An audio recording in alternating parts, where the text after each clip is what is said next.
YouTube channel ko mga idol kong kababayan. At ito nga po sa ngayon, no, pagkatapos po ng bagyong Dante, ito po yung mga iniwan dito mga kababayan sa may Pampang, sa may dalampasigan ng Manila Bay.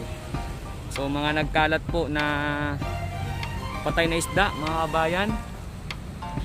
Yan.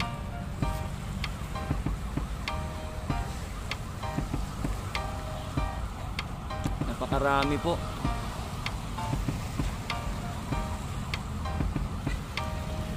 At maliban dito mga kababayan, hindi lang isda, kundi mga basura. Simula doon hanggang sa may MYC. At pati na rin dito sa may loob ng Dolomite Sand. At kung saan mga kababayan, andito nga ngayon yung mga kawani ng MMDA na tulong-tulong po sila ngayon sa paglilinis dito.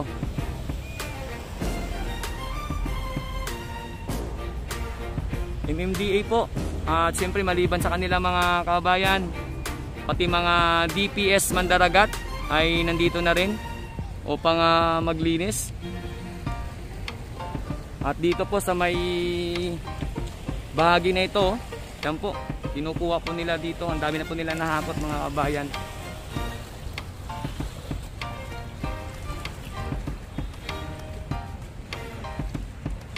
Kasi pinasok po talaga itong yung Dolomite Sand ng basura.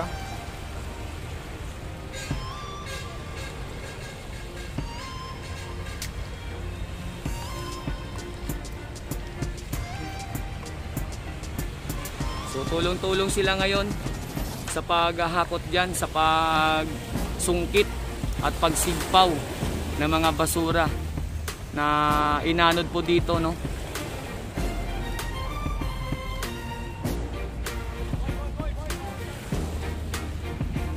Ayan mga bayan, no? Talagang lumulutang po sa karagatan yung mga basura.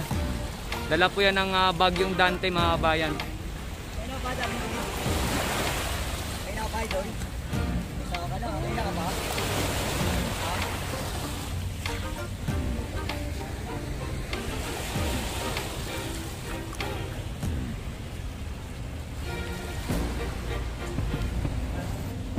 So ayan po mga bayan, mga DPS Mandaragat, andito na rin po sila sa loob para magtulong-tulong na sila, pati ng mga kawani ng MMDA. At kung saan talagang napakarami po ng basura dito na pumasok sa may bahagi ng Dolomite Sand. Yan, no?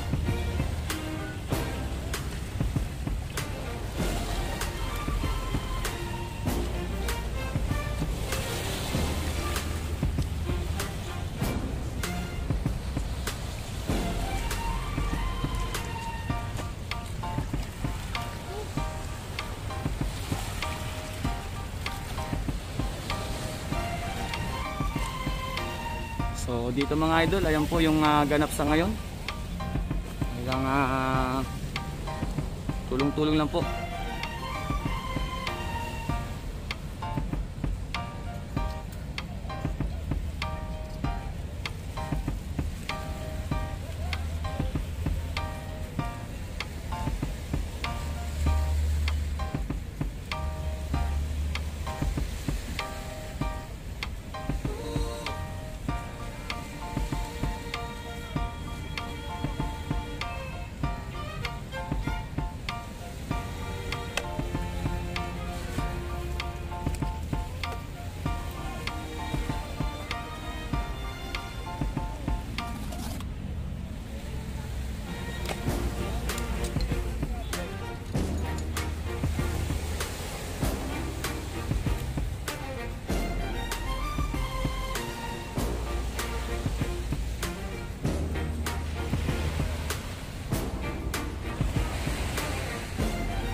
Grabe po, no, yung dinulot ng bagyong Dante. Marami po siyang dinala na basura dito sa may pampang ng Manila Bay, mga kabayan.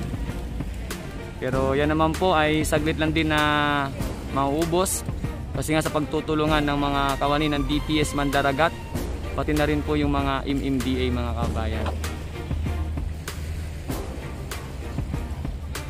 So, mga kabayan, maraming salamat po sa lahat po ng tumutok at sumusubaybay palagi sa ating mga ginagawang live update, pati na rin sa ating mga ginagawang video dito nga sa may Manila Bay, kung saan itong mga kabayan sa pagdating po sa pagkatapos po ng bagyong Dante, ito po yung kanyang idinulot mga kabayan dito nga sa may Manila Bay, kung saan nagdagsaan po yung mga basura. Pero sa ngayon mga kabayan, yan naman po ay nililinis na ng mga papatupad po dito, no. Siyempre po sila po yung mga DPS at mga MMDA, at sa kasalukuyan hanggang doon po sa may dulo papuntang Manila Yacht Club ay nalinis na po, mga kabayan. So yung mga kabayan, maraming salamat po sa lahat ng mga palaging sumusubaybay sa aking YouTube channel. Siyempre po sa mga kaganapan dito sa may Manila Bay, lagi po tayo mag-iingat. At sana huwag niyo pong kalimutan mag-iwan ng mga komento, no, patungkol dito sa ating ginawang update. At siyempre subscribe na rin po aking YouTube channel, mga kabayan, para palagi po kayong updated sa lahat ng kaganapan dito sa may Manila Bay. Maraming salamat sa inyo, mga kababayan, at ingat tayo palagi. More power and God bless us all.